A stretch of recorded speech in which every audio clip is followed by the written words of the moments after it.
저에게는 이 연구소가 익숙하지 않고요. 또 만나는 멤분들도 뭐 여러 곳에서 멤분도 많이 계시지만 또 모르는 분도 많아서 왜 저를 불렀을까 많이 이렇게 고민도 했습니다. 와보니까 뭐 아는 몇 분이 발제도 같이 하시고 해서 어떤 일반적인 취지가 있으신가 보다 이렇게 생각해서 좀 다행했습니다. 제가 이제 작은 교회 예수 목회라는 주제를 주셨는데 너무 넓은 그런 개념이어서 저희 교회 이야기를 하는 게 옳겠다고 생각을 했고요. 그래서 부천 예인교회, 특별히 저는 작다는 뜻이 민주적이라는 뜻하고 연결이 되어 있다고 생각합니다. 그거를 실현하기 위한 자금, 그렇게 받아들이고 목회를 이렇게 하고 있노라 이렇게 말씀을 드리고자 합니다. 저희 교회는 좀 사전 지식이 있으시면 이해가 더 쉬우실 건데요. 복사골에 부천에 가면 복사골 문화센터 시립국방물이 있습니다. 거기에 10년 전에 들어가서 10년 동안 목회를 하고 있습니다. 저희 교회는 그렇게 전도하고 홍보하고 이런 교회는 아니고요. 근데 최근 들어서 사람들이 좀 찾아오면서 저희들 내부적으로 많은 혼란과 또 어려움을 겪고 있습니다. 그래서 완성되지 않은 그러나 과정 중에 있는 내용들을 발표하는 것이어서 조금 이렇게 미숙한 부분도 있을 것이고요. 또 안 맞는 부분도 생길 수 있습니다. 그래서 이해하시면서 들어주시면 감사하겠습니다.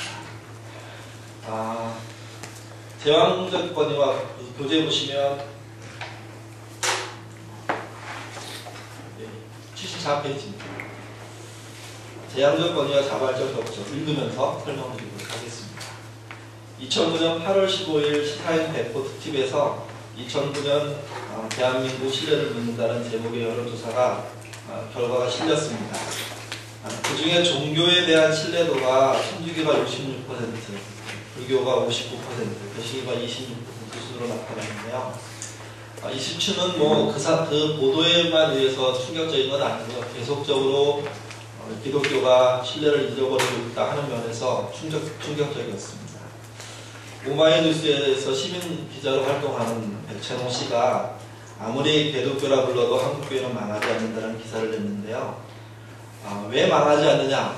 실제 개신교가 악한 일들이 많이 있거든요. 그 중에 목회자 비리나 세습 문제, 또 물신주의, 성장주의, 수구 보수적인 형태들, 그리고 전도 중심적인 패권주의 이런 부분들이 이미 잘못되어 있는데, 그리고 이미 드러난 많은 그런 대형교회 목사들의 비리나 또 도덕적인 문제가 지적되고 있는데, 근데 그분은 그럼에도 불구하고 무너지지 않을 거라고 예상을 하고 있는 겁니다. 일반적으로 무리를 일으킨 정치인이나 재벌 총수의 경우 사회적 비난을 감안해서 스스로 이선으로 물러나거나 수천억이 넘는 재산을 하여 헌납한다. 물론 이것도 이제 속임수죠. 그러나 개신교회 목회자들은 사법부에서 유죄 판결을 받아도 각종 비리들이 공중 TV나 주요 언론에 보도되더라도 건재합니다. 그 이유는 목회자의 제왕적 권위에 교인들이 자발적으로 협조하고 순종하기 때문입니다. 이는 교인 서로 간의 인간적 유대감과 목회자의 이해관계가 맞아떨어진 결과입니다. 저는 이 문제가 크다고 생각합니다. 어느 한쪽만 부패하고 반대쪽에 잘라낼 마음이 있다면 괜찮겠는데, 이게 목회자의 잘못과 교인들의 감싸움이 결탁되어서 뭔가 이익을 창출하고 있는 겁니다. 그러니까 그 수익 모드에 들어가 있기 때문에 그 사람들이 그걸 놓지 못하는 것이 아닌가, 저는 그렇게 보고 있습니다. 이런 현상은 큰 교회 문제만이 아닙니다. 서울 양천구 신원동의 공공교회는요, 9억 5천만 원이 들어가는 교회 건축을 하면서 전체 건축비의 80% 이상인 7억 9천만 원을 금융권에서 대출받았습니다. 또 담임 목사의 요구로 억지로 보증을 쓴 장로가 교회가 부채를 갚지 못해서 파산하면서요, 자기 집이 경매 처리되는 과정을 통해서 재산을 날리는 그런 일들이 벌어졌습니다. 게다가 결국 경매된 교회를 되찾기 위해서 다른 교회 명의를 무단으로 도용하는 불법을 저지르기도 하고요. 그리고 나중에 이런 사건이 밝혀지니까 하는 말은 교회를 살리기 위해서 어쩔 수 없는 그런 믿음의 행동이었다, 이렇게 말을 했습니다. 인천 만수동의 공공교회는 담임 목사 그 교회 담임 목사는요, 부동산 투기, 교회 돈으로 한 겁니다. 불투명한 교회적 운영을 하다가 그 교회 장로들한테 고소를 당했습니다. 그리고 2008년 6월 13일 날 인천지방법원에서 업무상 배임 및 부동산 실명법 위반으로 징역 1년 집행유예 2년을 받았는데요. 그 이후 다른 제목으로 인하여서 구속됐습니다. 최근에. 그리고 근데 문제는 무엇이냐면 그럼에도 불구하고 담임 목사의 미세는 건재합니다. 저희들끼리 놀리는 말로 옥중 목회한다고 하거든요. 옛날 어르신들은 독립운동 하시면서 옥중에서 생사를 건 싸움을 했다고 하면 이분들은 자기의 불법을 뉘우치지 않고 옥중에서 여전히 목회를 하고 있는 거예요. 근데 문제는 이게 이들만의 문제가 아닙니다. 최근에는 목동제작교회라는 교회, 분당중앙교회라는 교회 이런 데서도 비슷한 일들이 벌어지고 있고요. 잘못한 분이 뉘우치고 뭔가를 해결하려고 하지 않고 돌아와서 편을 가르고 새로운 일을 시작하겠다. 그리고 자신을 반대하는 일들을 하는 사람들을 쫓아낸다 하는 형태의 목회 모습들이 아주 쉽게 찾을 수가 있다는 겁니다. 이건 역시도 목회자와 성도들의 어떤 부당한 결탁이 그 안에 있는 거 아닌가 저는 그렇게 생각합니다. 이러한 일이 한두 건이 아닌데 더 큰 문제가 있습니다. 교회개혁 실천연대가 운영하는 교회 문제 상담소의 상담 건수는요. 2008년 34개 교회.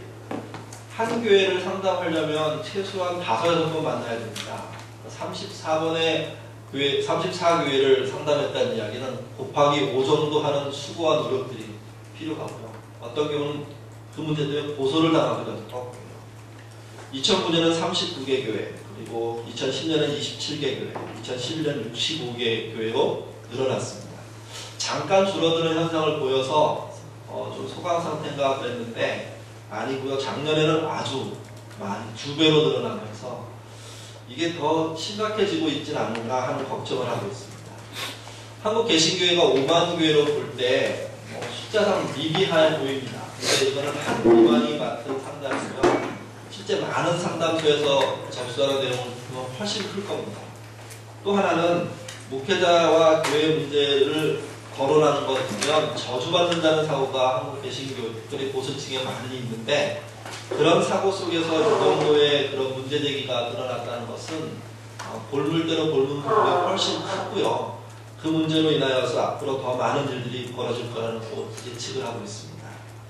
상담 내용 사례별로 분석하면 담임 목사에 의한 보편적인 운영, 점행에 대한 문제가 가장 컸습니다. 그리고 재정의 점행, 특별히 그 부분이 컸고요. 그리고 저주설교, 표적설교 이 부분이 굉장히 많은 교우들에게 어려움을 주고 있고 또 과도한 사례입니다. 저희가 최근에 상담한 내용 중에 하나는 교인이 한 500명 정도 신도시에 종교부지에 건축한 교회인데 감춰져서 담임 목사에게 전달되는 모든 비용까지 합쳐봤더니 2억 한 6천 정도 됐습니다. 그게 그 교회 문제인가? 저희는 그렇게 생각하지 않습니다. 한 1억 5천 이상을 받는 목회자가 상당히 많은데 다만 이제 그게 여러 걸로 분산시켜서 숨겨져 있다는 거죠. 그리고 교인들조차 알아볼 수가 없는 상태들인데 그런 일들이 아주 심각하게 벌어지고 있고 그 일들을 수행하는 또 그 목회자의 측근들, 교인들이 존재하므로 그게 이렇게 막을 방법이 없는 조직적인 일들로 진행되고 있다고 봅니다. 그래서 이게 저희들에게 현실이잖아요.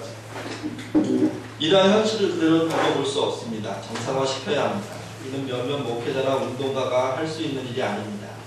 모든 성도가 주체가 되어 계신 교회를 정상화시켜야 합니다. 그러기 위해서는 성도들은 더 이상 목회자에게 종속된 수족의 기능을 하는 것이 아니라 목회자와 성도, 하나님으로부터 동일한 자격을 부여받은 자로서 고민하고 문제를 제기하고 토론하고 협력하고 개혁해야 된다고 생각합니다. 이런 일을 저는 민주적인 운영이라는 뜻에서 생각해 봐야 된다고 생각하는 겁니다. 민주적인 운영 비성경적인가? 민주적인 운영을 얘기할 때 교회에서 가장 많은 질문은 그게 성경적이냐 하는 겁니다. 교회 안에서 이게 가능하냐 하는 거죠. 교회의 민주적 운영에 반대한 분들 대다수가 교회는 민주주의가 아니라 신본주의라고 주장합니다. 아무 생각 없이 들으면 맞는 말 같아 보이지만 이것은 틀린 말입니다. 왜냐하면 신본주의의 반대는 민주주의가 아니라 인본주의요. 민주주의의 반대 역시 신본주의가 아니라 국제주의이기 때문입니다. 민주주의와 신본주의는 상반된 개념이 아니므로 이들의 주장은 개연성이 없습니다. 더욱이 교회를 신본주의라고 말하는 분들은 하나님의 유일하심을 말하는 것이 아니라 하나님의 대리자로서 목회자의 유일함을 말하고 있기 때문에 위험합니다. 소명은 목사, 선교사에게만 배워된 게 아닙니다. 믿는 자는 모두 소명자입니다. 따라서 주님의 부르심을 입은 소명자는 교회뿐만 아니라 가정, 직장, 사회에서 하나님의 대리자로 살아야 합니다.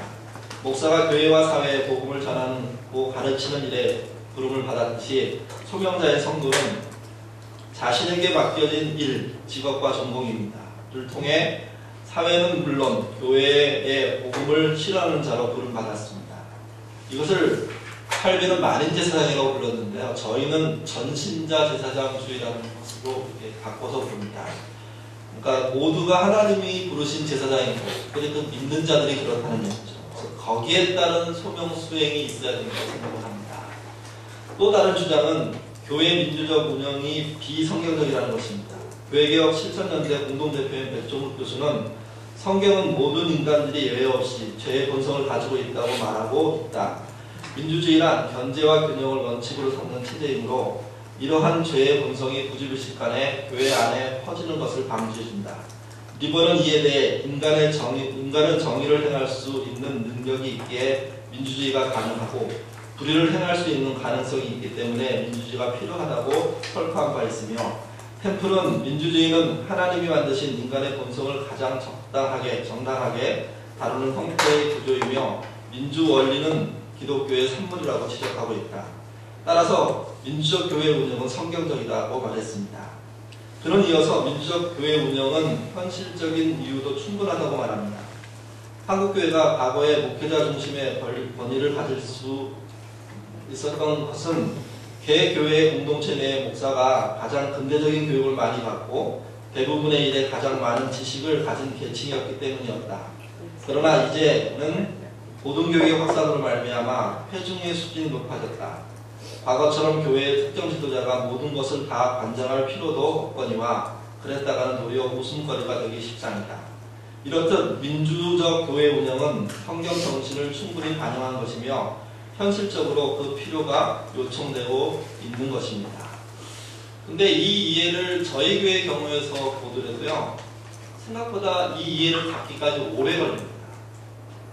아주 뿌리 깊게 교회는 신본주의다, 또 하나님의 대리자인 목회자에 의해서 움직일 수밖에 없다라는 그런 의식화된 교육이 아주 자리를 크게 잡고 있기 때문에 저희 교회에 와서 민주적으로 큰 관심을 갖고 있는 분들도 목회자의 위치와 그런 것을 이렇게 오해하거나 그런 이렇게 희석시키는 시간들이 생각보다 많이 걸립니다.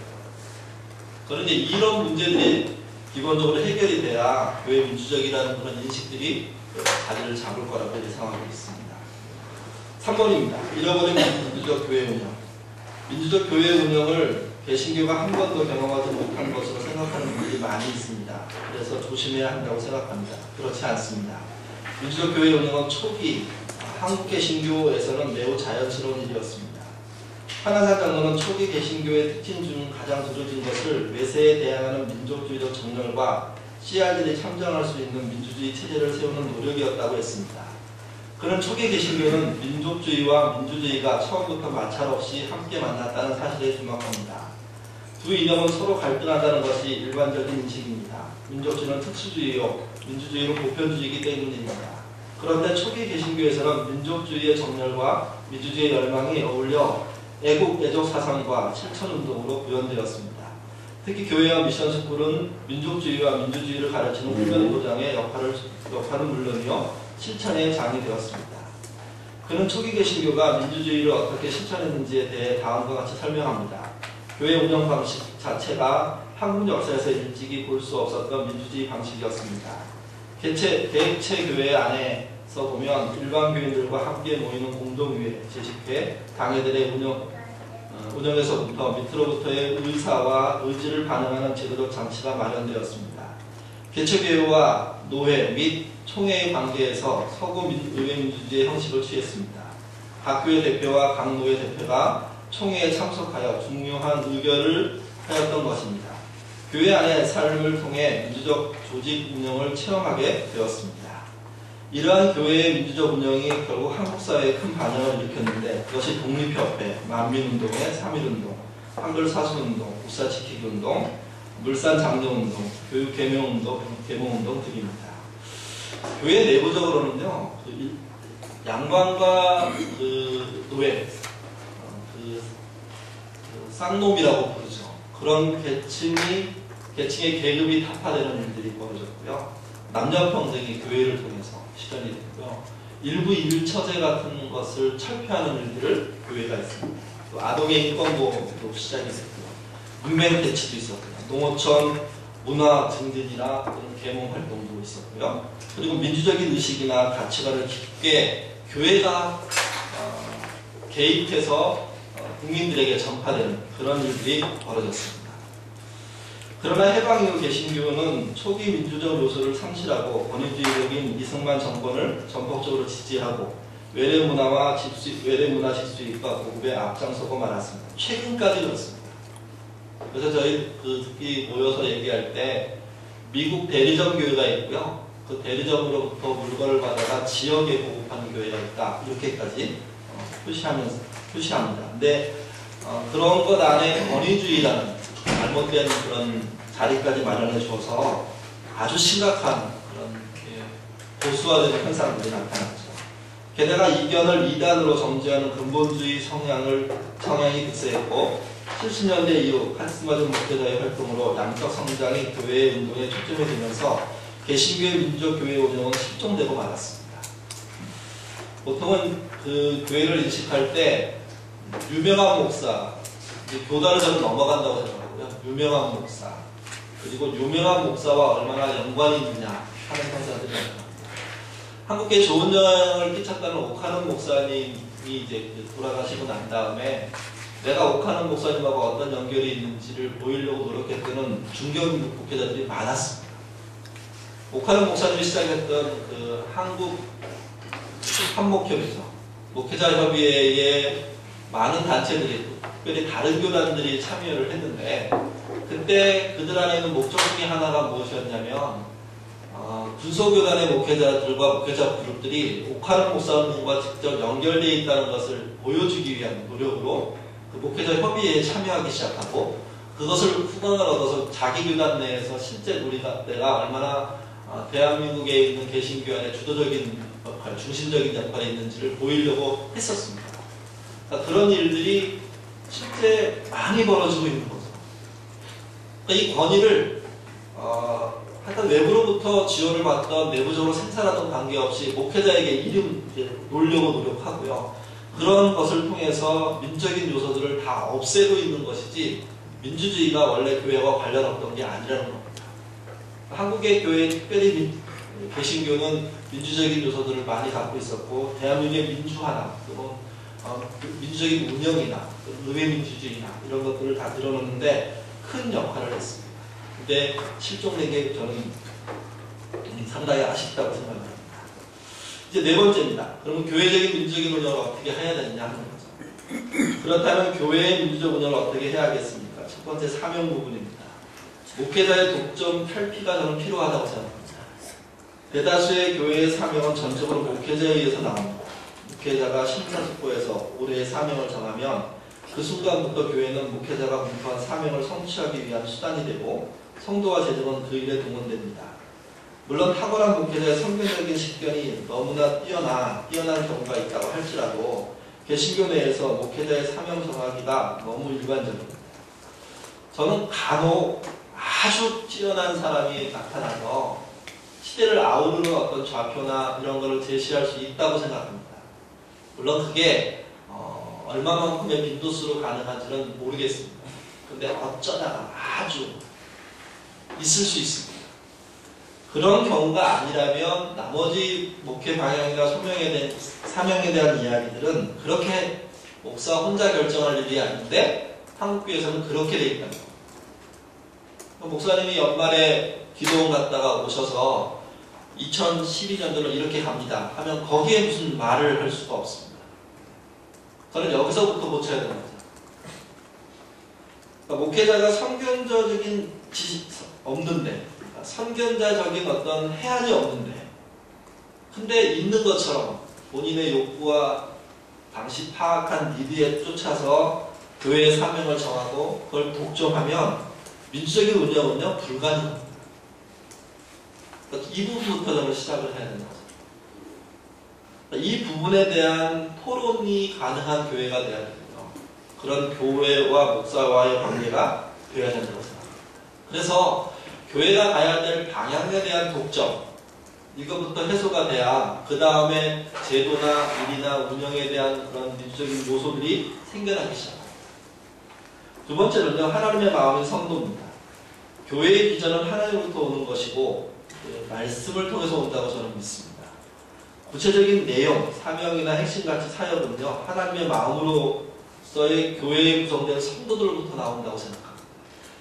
저는 저희 교회에서 목적을 정하지 않습니다. 한 번도 안 정해봤고요. 저희 교회 안에 형성되는 여론과 관심, 그리고 토론들이 저는 중요하다고 생각합니다.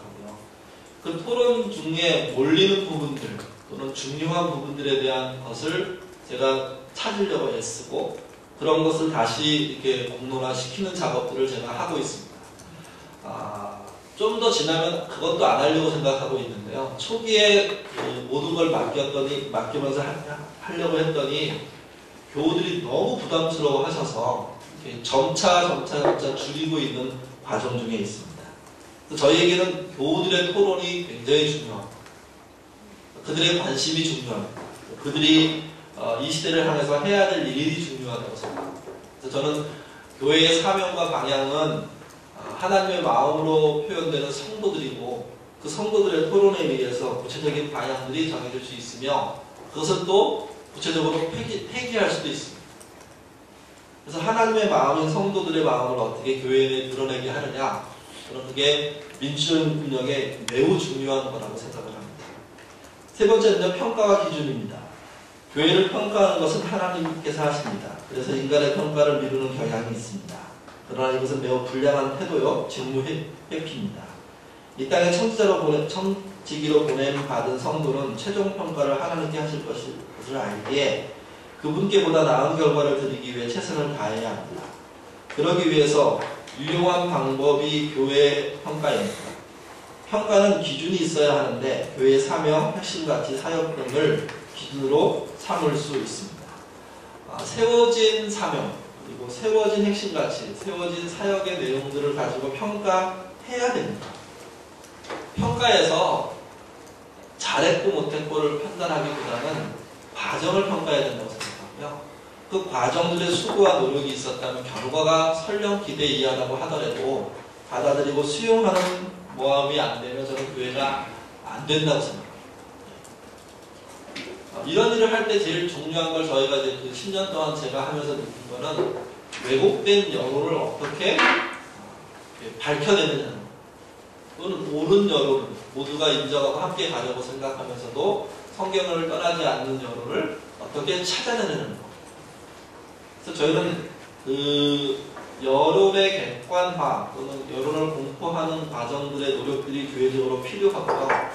주장이 센 분, 또 자신의 논리를 가지고 밀어붙이는 분들의 의견이 뭐 옳고 그래서 잘 가면 좋겠지만 그렇지 못한 경우가 많이 있는 것을 볼 때 객관화된 여론을 어떻게 보이느냐, 이거는 민주적인 교회에서는 아주 필요한 것이고, 또 하나는 그걸로 인해서 그 분쟁이나 분열이 생기지 않도록 모두가 보는 앞에서 모두가 의견을 내고 모두가 결과를 보고 모두가 그 결과에 따른 토론을 하도록 이렇게 하고 있습니다.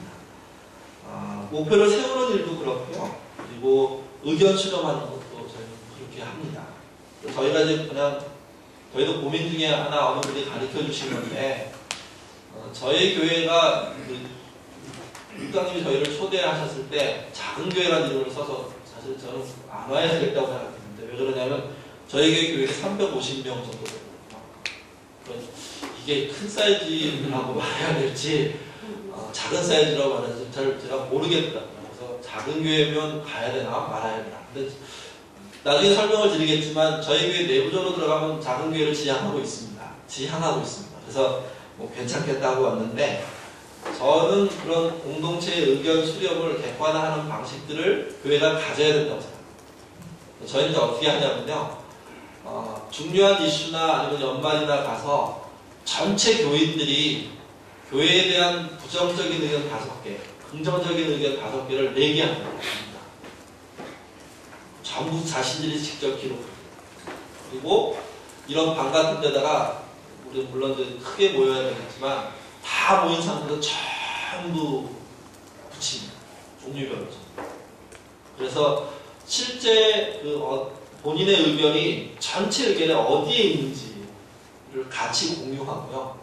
그래서 같은 이슈, 찬성과 반대가 항상 같이 나오는데 그걸 전부 한 아둘람, 저희는 보통 구역 같은 걸 아둘람이라고 부르는데요. 그 아둘람이 가져가서 토론해서 발표합니다. 그래서 만약에 그 교회 예배에 대한 이야기가 찬반으로 나갔고 그 결과를 가져간 아둘람이 토론을 하고 거기에서 잘 정비해서 앞으로 예배에 대한 의견이 이렇게 갔으면 좋겠습니다. 라는 제안을 하고 그거에 대한 토론을 다시 합니다. 그리고 난 다음에 교회 예배의 어떤 모양이나 순서나 시간이나 설교의 비중이나 역할의 비중 이런 것들을 다시 정비를 하죠. 그러니까 저는 그런 요소가 교회를 민주적으로 만든다고 생각합니다. 그래서 여론 수렴에 대한 어떤 방법들이 좀 필요하고 특별히 주장이 센 분들의 주장이 어느 위치에 있는지가 교회적으로 밝혀져야 그분들을 공격하는 건 아니고요. 밝혀져야 제대로 된 가닥을 잡을 수 있다고 생각합니다. 두 번째입니다. 복음적인 분업입니다.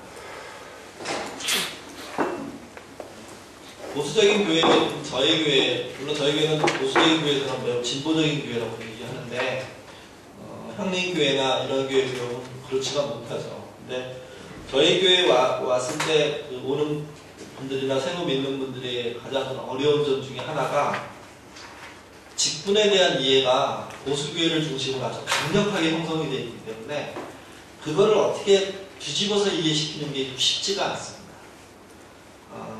1번 보시면요. 직분에 대한 발언이에요. 성경에서 말하는 직분은 장로와 집사뿐입니다. 이때 장로는 감독이란 말도 있고요. 또 장로님으로 불리는 분들은 마을의 어른이셨습니다. 그러니까 마을로 치면 누구나 저분이 장로님이셔 이렇게 되는 어떤 위치나 그런 것을 자연스럽게 갖게 된 분들이라는 거. 그래서 저희가 갖고 있는 직분이 좀 떨어져 있는 거죠, 사실은. 왜냐하면 선출되고 젊어서도 할 수 있고 또는 세모디와 인기 투표도 가능하기 때문에 그렇습니다. 그 외에 직분에 대해서는 로마서 12장 3절에서 8절에서 은사에 따른 직분이 언급되어 있습니다. 예언자, 섬기는 자, 가르치는 자, 권위자, 그리고 구제하는 자, 다스리는 자, 긍휼을 베푸는 자. 이들은 한 몸을 이룬 지체로서 하나님의 뜻을 이루는 유기체적 분업자들입니다. 성도들은 자신이 교회의 일부임을 자각하고 하나님의 섭리에 따라 나누어진 역할을 수행해야 됩니다. 약한 지체를 더 존귀하게 여겨 평등케 하시는 은혜를 따라 살아야 할 존재임을 자각하고 맡기는 직분을 감당해야 됩니다. 저는 현실의 어떤 직분 체계가 장로 집사 그리고 우리가 만들어낸 권사, 안수 집사, 권찰 그리고 좀 넓은 데로 구역장 같은 그런 체계가 아닌 은사적인 사역 체계로 가야 된다고 생각합니다. 저희 교회에 이제 오시는 장로님과 권사님들이 안수집사님들이 초기에 전부 마음은 어떤 거냐면요. 자기 직분을 버리시겠다는 거죠. 근데 저희 교회에 들어와서 좀 안정이 되시면 주장을 시작하십니다. 장로님, 권사님, 안수집사는 안수받은 목사님과 똑같이 안수받은 자리니까 그 자리에 대한 그 직분에 대한 자리를 내놓으라는 거죠. 그래서 저희들 내부적으로 어떤 토론이 아주 심각합니다. 한 분 잘 설득하고 또 그분이 정리가 되면 좀 편해져야 되는데 다음 분 오면 다시 또 시작하지. 그래서 저희 최근에는 직분자 받지 말자 라는 이야기도 하고 있습니다. 그러니까 직분자를 받아놓으면 이분들이 처음에는 이렇게 숨기고 오셨다가 어느 순간부터 왜 장로 대접 안 해주냐 라고 막 주장을 시작하는데 목사의 주장도 영향이 교회에 크지만요. 장로님의 주장도 영향이 굉장히 큽니다. 왜 어르신을 대접하지 않냐고. 이 여론이 우리 안에 깔려있기 때문에 그게 아주 그냥 비정기적으로 막 일어났는데요. 저희 이 문제가 참 심각해하고 저희가 아직도 좀 미비하다. 이걸 어떻게 좀 잘 무마시키고 실제 사역 중심의 어떤 직분제, 직분이라고 하는 좀 어려운데요. 그리로 가야 되느냐 저는 좀 고민하고 있습니다. 2번입니다. 현 직분제의 정비. 개신교의 직분은 성경이 말하는 직분과 다르게 진화했습니다.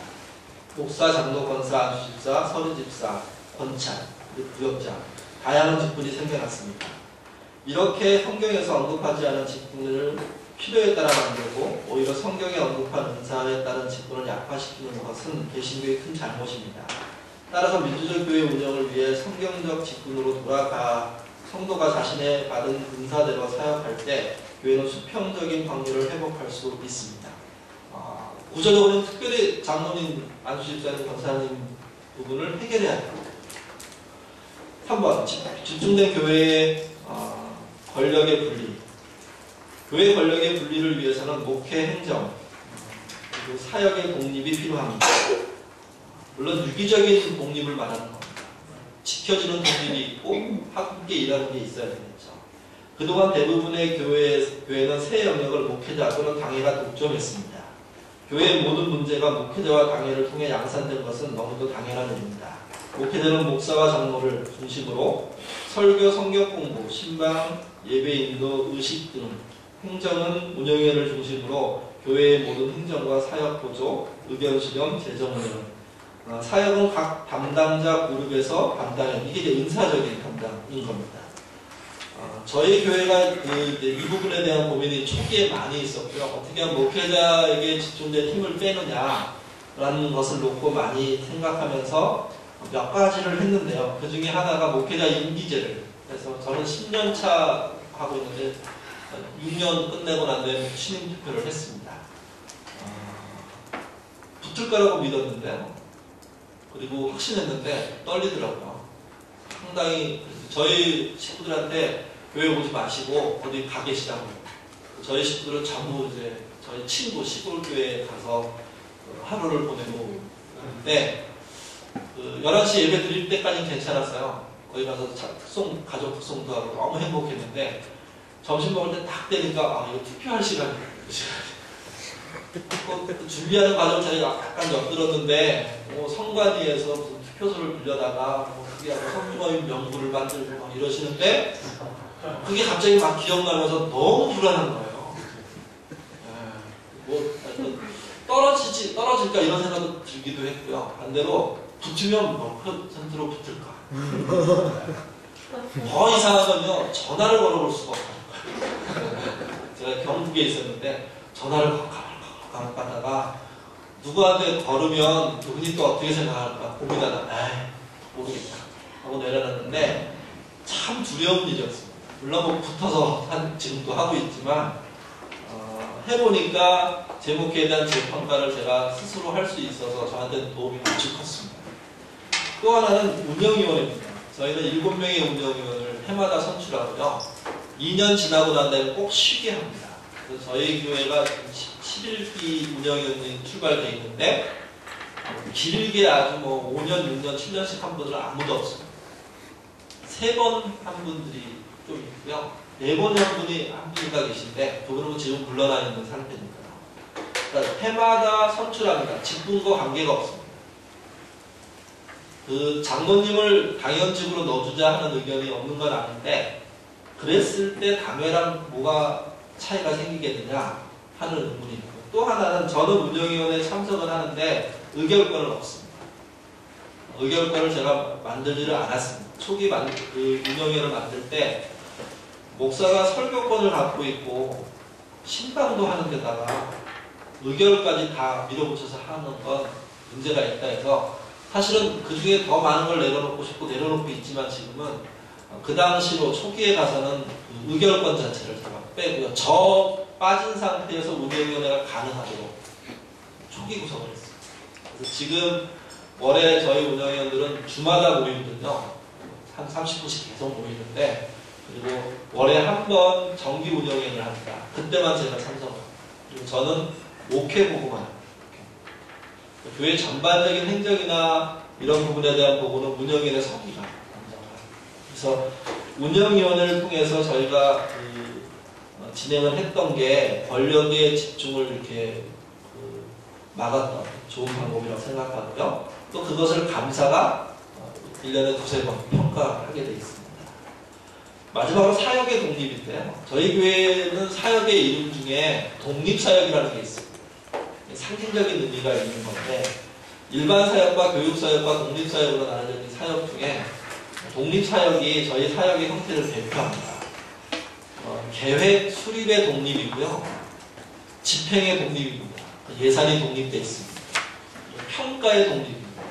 심지어는 예산을 분들이 모을 수 있는 방법도 독립되어 있습니다. 교인들이 직접 지원합니다. 직접.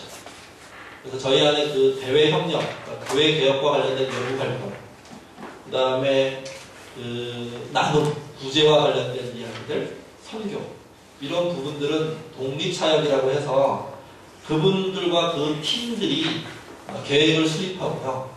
그리고 예산을 교회로부터 지원받기도 하지만 자체적으로 교인으로부터 직접 매달 받습니다. 그리고 평가 보고회도 그들이 주도해서 합니다. 그래서 저희 사역의 기본은 독립사역입니다. 목사가 통갈 지휘를 하기를 기대하는 분이 없는 거 아닙니다. 그래야 효율성이 생긴다고 생각하는데 저는 그렇지는 않습니다. 오히려 그게 효율성과 실제 적합함을 이루지 못하는 장애 요인이라고 생각하고요. 그래서 저희들은 독립사역이 더 많아지기를 기대합니다. 교육사역과 일반사역, 교육사역은 교회 학교 사역을 말하고요. 일반사역은 교회가 돌아가는데 필요한 일반 병조라든지 이런 걸 말하는데 그 사역도 똑같이 사실은 독립사역 형태로 진행이 되는 겁니다. 다만 사역의 군을 세 가지로 나눠서 하고 있습니다. 그래서 저희는 임기제라는 것을 통해서 운영위원과 감사제를 통해서 독립사역을 통해서 실제 교회의 권력이 목사에게 집중되지 않도록 그렇게 하고 있습니다. 세 번째입니다. 그렇게 하려면 이제 약속이 필요하죠. 그게 정관 문제입니다. 교단 총회에 대한 오해, 개교회의 분규가 발생하면 상회법, 즉 교단의 헌법이 모든 문제를 해결해 줄 것으로 생각합니다. 그러나 교단 총회는 개교회의 협의체일 뿐 개교회의 상회가 될 수 없습니다. 법적 효력은 개교회 정관에 있음을 알아야 됩니다. 따라서 민주적 운영을 위해서는 정관을 만들어야 됩니다. 많은 오해가 총회가 상위법이라고 생각합니다. 그래서 거기에 제소를 하면 모든 문제가 끝난다고 생각합니다. 그렇지 않습니다. 총회는 상위법의 역할을 하지 못합니다. 헌법상에서도 문제가 있고 제일 중요한 건 개교회의 정관입니다. 그것이 어떻게 되고 어떻게 집행되느냐에 따라 모든 방향이 결정됩니다. 그래서 정관이 중요합니다. 보통 은행권에서 빚을 얻기 위해서 교회가 엉망진창 정관을 하나 만들거든요. 그리고 그거에다 보상 찍은 다음에 대출을 받는데 그 정관을 잘 만들어야 돼요. 그 정관. 두 번째는요, 성경적인 원칙 세우기. 지금까지 개신교는 무원칙하다는 지적을 많이 받아왔습니다. 정관이랑 무게된 원칙입니다. 정관이 있으면 일하는 데 불편하다고 생각할 수도 있지만 정관은 무원칙과 편견을 막아주는 것은 물론 바람직한 방향을 설정하는 데 큰 도움이 됩니다. 그렇다고 정관 자체가 성경만큼 완벽할 수도 없기 때문에 성경의 정신을 벗어나는 교회의 일치를 무너뜨리는 제멋대로 정관을 반드시 경계해야 됩니다. 다만 각 교단은 대교회가 성경적 정관을 갖도록 권장해야 됩니다. 교회개혁 실천연대에 내놓은 모범정관이 좋은 예가 될 것입니다. 저희 교회는 정관이 있고요. 임용과 관련된 정관이 따로 있고요. 재정운영과 관련된 정관이 따로 있습니다. 그래서 거기 재정운영 같은 경우는 아주 좀 상세하게 만약에 목회자가 신방을 가서 밥을 먹게 되는 경우에 얼마까지 먹을 수 있다. 이렇게까지 정리를 해놨습니다. 세 번째, 투명성입니다. 교회의 운영은 투명해야 됩니다. 그러기 위해서는 재정, 의사결정처럼 중요한 내용은 100% 공개해야 됩니다. 비밀이 많아지는 것은 좋은 일이 아닙니다. 또 감사가 필요합니다. 잘못을 추궁하기 위해서가 아니라 교회의 사명, 핵심 가치에 따라 사역했는지 살펴보고 보다 바람직한 방향으로 가기 위해서 감사는 필요합니다. 저희는 매달 재정 공개하고요. 회의록 다 공개합니다. 그리고 1년에 2, 3회 감사에 행정, 재정, 교회 방향에 대한 감사를 받습니다. 네 번째 재정입니다. 교회 문제의 핵심. 교회의 재정은 항상 교회 문제의 핵심이 됩니다. 교회에서 재정을 담당하는 재정팀은 목회자의 수족과 같은 역할을 합니다. 원칙에 따라 재정이 집행되기보다 목사의 뜻을 비판하는 데 급하기 때문입니다. 최호윤 화기사는 교회의 재정 운영이 제사장이 활약했던 구약시대에 머무르서는 안되며 선한 청지기로서 하나님께 드려진 헌금을 관리해야 함을 강조하면서 효율적 관리, 운영을 위한 인식 전환이 필요함을 강조하였습니다. 그는 교회의 재정 관리에 대해 제대로 배울 데도 없고 물을 곳도 없으며 프로그램도 없다고 말하면서 개신교의 재정 관리 수준을 최하로 평가했습니다.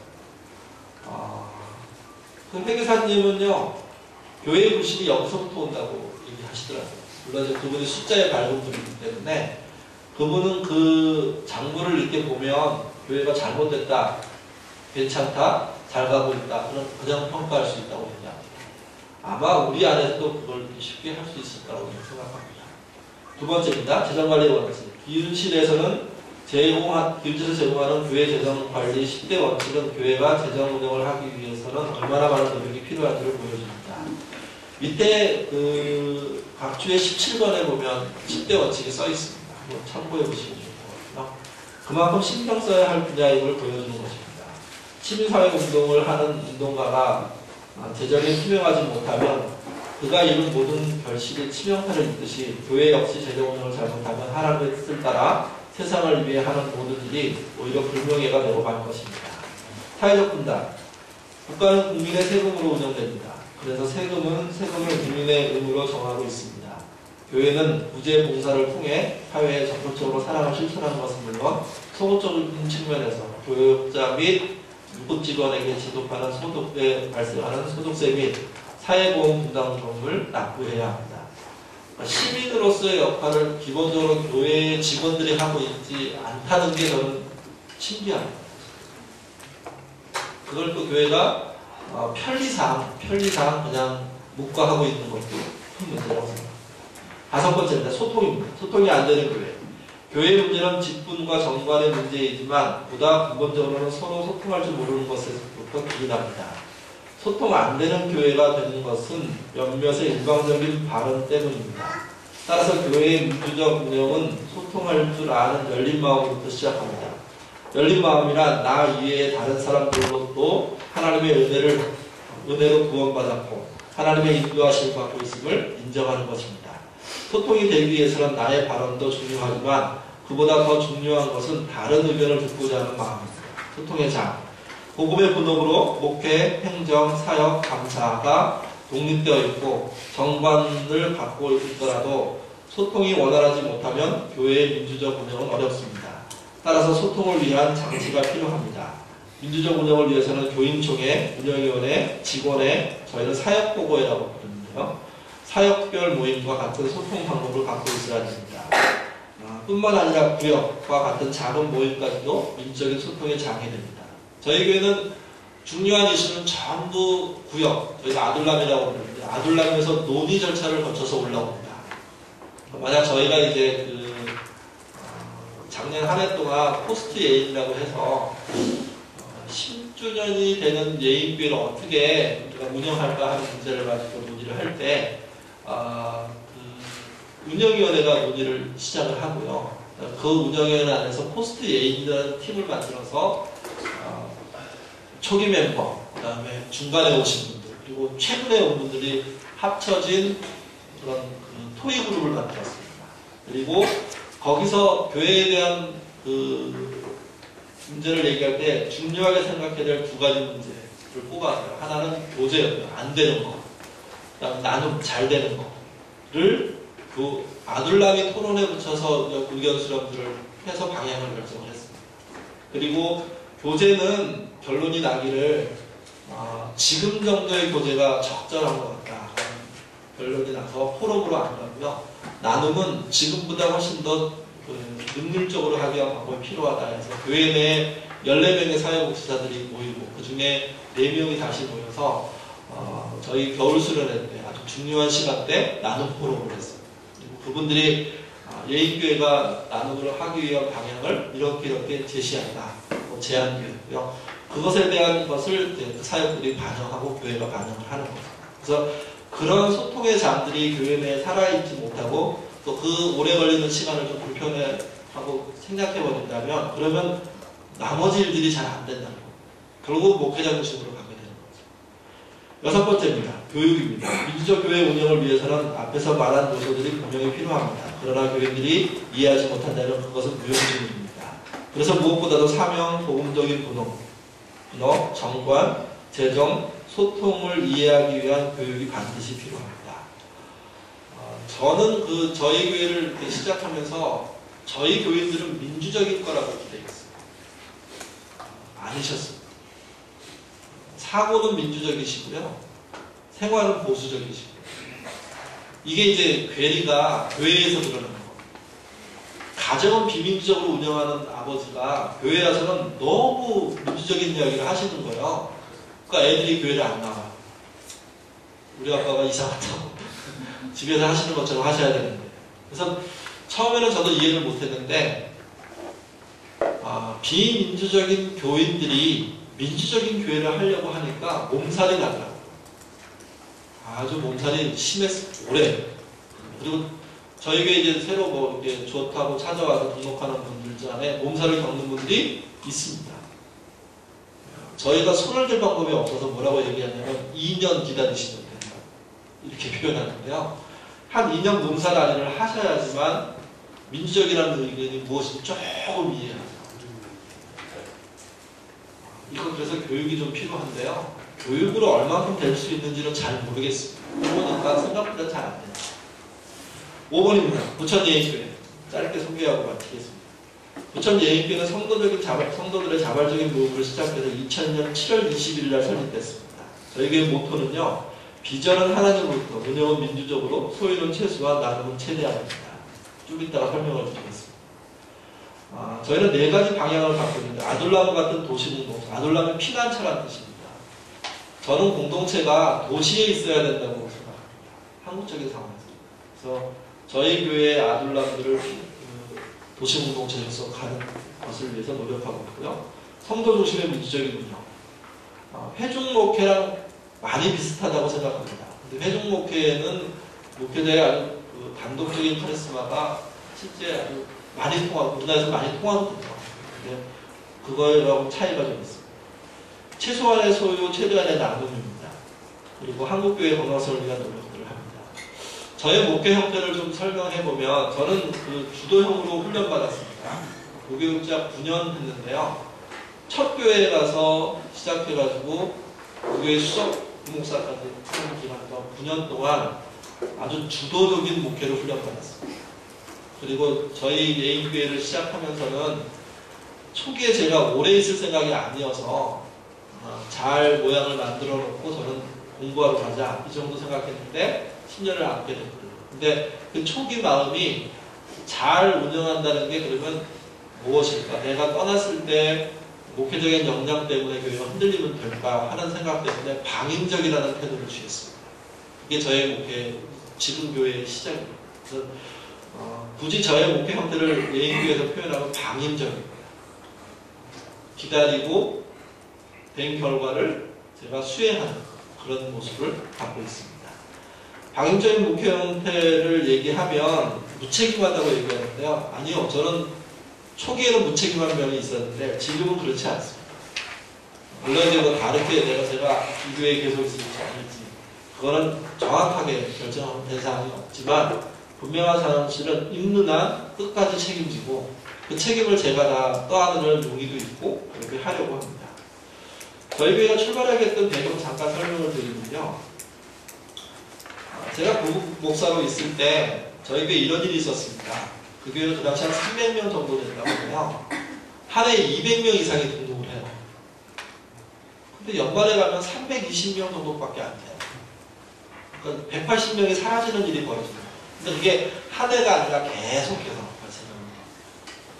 이게 무슨 현상일까? 담임 목회자는 한 번 등록하면요, 어떻게 생각하냐면 우리 교인이라고 생각하면 제적 인원으로 잡거든요.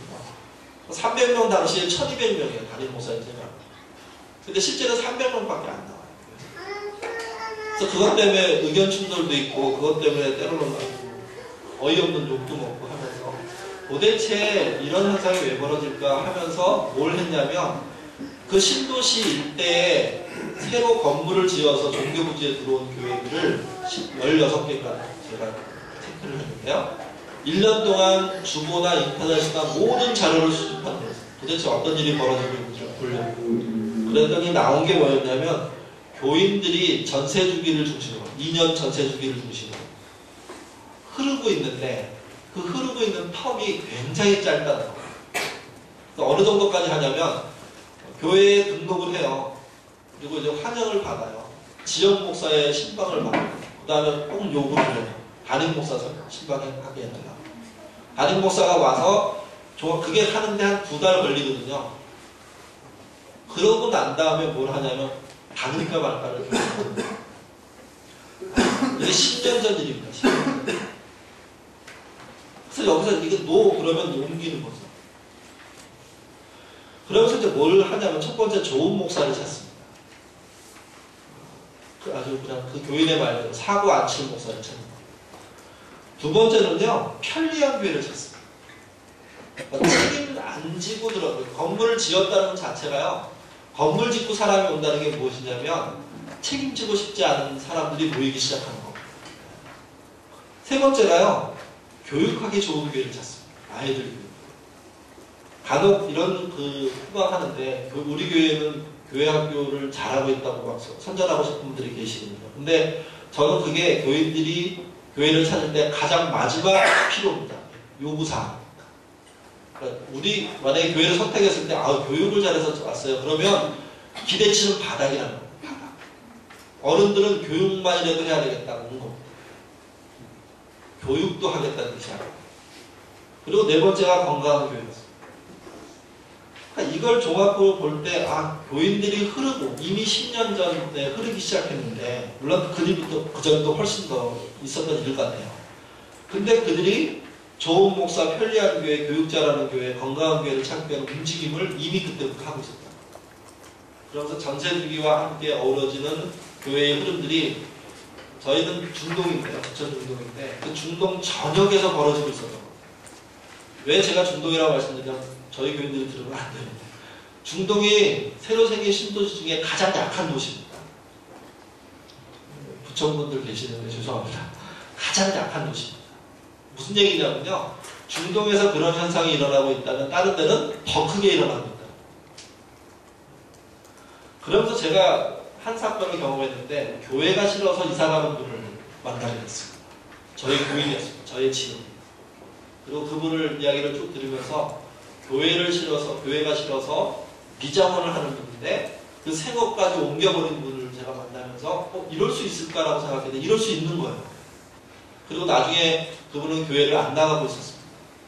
물어봤죠. 왜 그러냐고. 그때 하는 말이 너무 교회가 싫어서, 사실 교회가 싫다는 얘기는 교회가 아니면 목사님이 싫다는 거죠.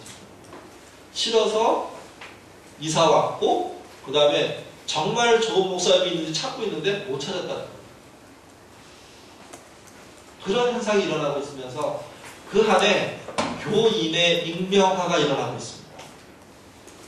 10년 전에 제가 이게 익명화 과정으로 가나보다라고 생각했고, 그때 이름을 붙이기를 익명의 그리스도인이 출현하고 있다고 생각을 했는데, 저의 목회는 사실은 타겟은 민주화가 아니고요, 이 익명화된 그리스도인들을 다시 교회로 돌아오게 하는 데 옳지 않다. 이게 이른 양 찾기가 아닌가, 저는 그렇게 생각합니다.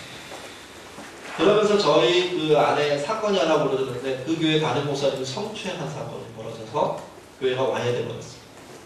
물론 이제 지금 아직 든든하게 서 있습니다. 잠깐 와야 된다고 하는데요. 그러면서 이제 그 안에 드러났던 게 뭐냐면, 자기 복지형 교회, 저는 지금 그 보수화된 교회를 자기 복지형 교회라고 생각하거든요. 그러니까 목사는 목사의 복지만 생각하고요, 교인들은 교인의 복지만 생각합니다. 저는 그게 우리 한국교회에 있는 가장 큰 그 사고 형태의 교회의 틀이라고 생각합니다. 그리고 그들은 언제든지 문제를 일으킬 수 있습니다.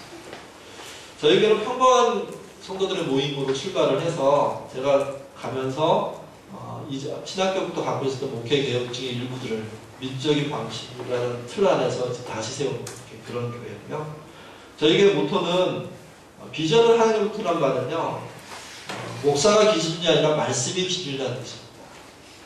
목사가 하고 있는 일이나 교회가 하고 있는 일에 성령과 괴리가 생기면 스톱시킬 수 있는 교회가 되어야 된다고 생각하고요. 반대로 성경적인 옳은 일을 우리가 못할 때 누군가 해야 된다고 주장하고 가야 된다고 생각합니다. 목사 혼자 비전을 독점하지 않습니다. 그래서 두 번째는 운영은 민주적으로 합니다. 전신자 제사장주의를 저는 믿는데요. 성도는 모두가 부름받은 사람이고 그의 직업과 일은 하나님이 주신 허락한 영역이며 그 영역 안에는 공유할 것과 절대로 침범하지 말아야 될 주권이 따로 있다고 믿습니다. 그리고 세 번째는 더불어 함께 살기 위한 교회의 태도는 소유를 최소화하고 나눔을 최대화하는 겁니다. 그래서 건물 없는 교회를 지향합니다. 네 가지 방향은요. 아둘람 같은 도시공동체는 저희 교회의 구역이죠. 아둘람이 19개 있습니다. 근데 아둘람을 왜 피난처로 갔냐? 아둘람이 그 지역의 사람들에게 단 한 명이라도 도피할 수 있는 곳이 되면 좋겠다. 또는 교회에 상처받은 사람이 들어와서 위로받을 수 있는 곳이 됐으면 좋겠다고 생각을 합니다. 더불어 저희는 아둘람에서 이런 거 합니다. 저희는 그 주일날 흩어지는 예배라는 거 하거든요. 그래서 아둘람별로 실제 흩어지는 예배는 고향교회를 간다는 뜻입니다. 고향교회를 모두 각자 가기가 어려우니까 도시의 교회가 있는 분들은 갈 수도 없으니까 몇몇 교회들을 아둘람별로 정한 다음에 해당 주일에 흩어져서 그곳에 가서 예배드리고 저희 그 문화센터에서 예배를 안 드립니다. 그래서 저희는 19개 아둘람이 19개의 그런 교회에 가기를 기대했고요. 그것을 통해서 그 지역과의 어떤 거래, 농수산물 거래겠죠. 그런 것들 합니다. 지명방어는 성도이라면 그는 표현이 좀 그렇지만 챔피언이 된 거라고 한다고 생각하고요. 챔피언의 지명방어하듯 나눔을 해야 된다고 저희는 주장합니다. 이건 뭐 이렇게 그 컨셉이 맞기보다는 꼭 해야 된다는 것을 강조하면서 하고요. 그래서 아둘람별로 차상위 계층을 동사무소와 협의해서 찾아서 그리고 그의 생활의 전반을 계산해주고 그 다음 케어가 필요하면 그것을 나눔사역과 협조해서 하는 그런 체제를 갖고 있습니다. 또 하나는 아둘람별 주일 예배 올해부터 저희가 시작을 합니다. 아직 한 번도 안 해봤고요. 아둘람별 주일 예배 하는 날 성찬식도 아둘람의 성기비가 진행을 하려고 준비하고 있습니다. 그리고 자신들이 헌금한 50%를 나눔에 사용합니다. 네. 또 하나 그 피난처라는 개념의 아둘람은요. 가장 중요한 컨셉이 나의 이야기를 하고 남의 이야기를 듣는다는 컨셉입니다. 그래서 풍성한 이야기가 있도록 저희가 진행합니다. 성도 수용의 문제적 원론은 아까 다 설명드렸습니다. 목회 행정, 사역 분리, 목회 사회 임기제, 운영위원 감사, 임기 선출, 그 다음 평가. 최소한의 소요, 최대한 나눔, 건물 없는 교회를 지향합니다. 주중에 저희가 모이는 기도처가 있습니다. 임대해서 쓰는 데라고요. 그렇지 않은 것에 대한 재정적인 투자는 하지 않습니다. 세상을 위해서는 재정의 40%를 쓰는 게 목표입니다. 저는 목사가 이걸 정해놓고 밀어붙이는 교회가 되면 안 된다고 생각해서 처음부터 자발적인 노력들로 해서 22%, 25%, 28%, 30%, 32%에서 작년에 32%까지 올라갔습니다. 올해는 35%까지 갈 수 있지 않을까 기대하고 있습니다. 그래서 향한 2, 3년 후 지나면 40%가 됐으면 좋겠다고 생각합니다. 교회의 한국교회의 건강성을 위한 것은 교회개혁 실천연대, 개혁교회 네트워크, 분쟁교회 돕기에 직접 참여하고 있습니다. 다섯 번째, 분립과 수단. 저희가 앞으로에 대한, 이건 저 개인적인 거기도 하고, 분립 경우에는 교회가 채택하는 것이기도 한데요.